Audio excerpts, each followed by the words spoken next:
Ito yung iniiwasan ko. Simula nung nag-start kasi ako ng chemo ulit.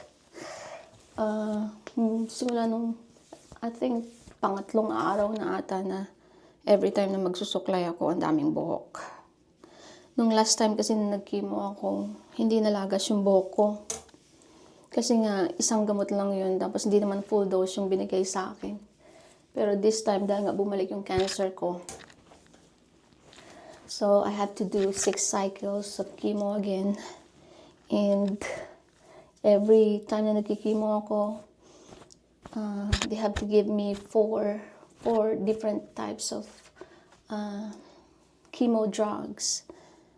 That's why, look. Kung every time ganito kadami yung nalalagas na buhok sa akin, every time na magsusuklay ako, I'm actually trying to avoid combing my hair, but I have to do it.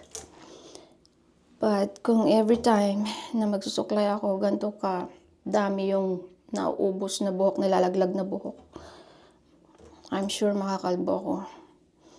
Ayaw ko man, pero wala naman ako magawa. Kasi nga, nagkikimo ako, then nagtatrabaho pa rin ako kasi pag hindi ako nagtrabaho, wala akong sweldo.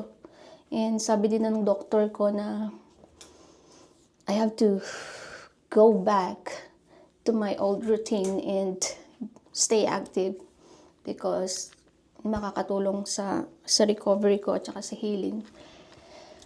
Ito nga yung I'm sure na hindi ko maiiwasan na talagang matatanggal, mauubos yung buhok ko, makakalbo ko. Pero kung magagamot naman yung tumor ko, okay na siguro.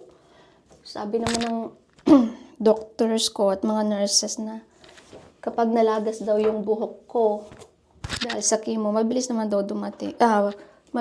daw bumalik ulit.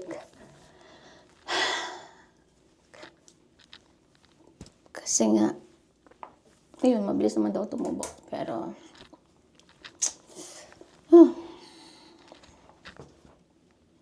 daming buhok. Dami.